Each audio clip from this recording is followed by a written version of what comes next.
غير 4 حبات طماطة يا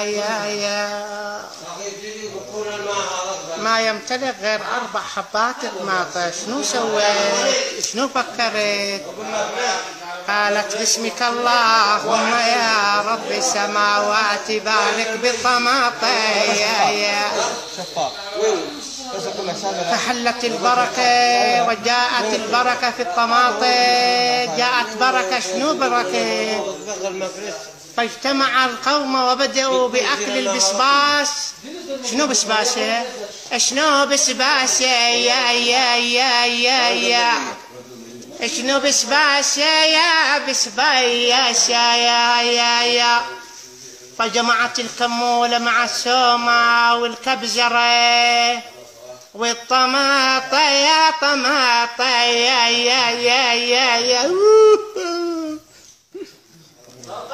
فلما اجتمعت الطماطة والفلفلة البسبايس والكمولة مع الملح شنو صارت؟ صارت ألفة ومودة يا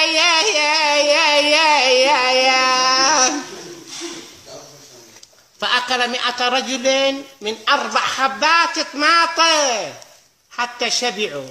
شبع كل هؤلاء القوم. شنو؟ لأن ابنة الإمام المبجل القائد الأعظم البار بارك الله فيه طبطب على الطماطة وقال يا طماطة إن شاء الله تكفين 100 رجل. فزادت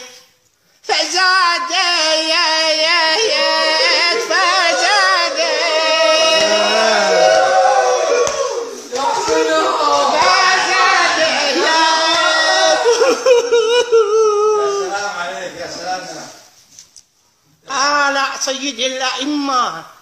فطلعت اللهبة. تعرفون شنو اللهبة؟ قولوا معايا يا الجامع. والله حرقانة يا بسم الله.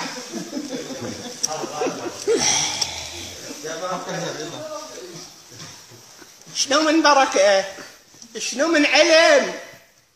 ثم جاءت بحبتين من البرتقال وقطعتها وقالت ربنا رب السماوات بارك بجزيئاتها ففرقتها على 100 رجل. فقلت وأنا سيد الأئمة يا البرتقالات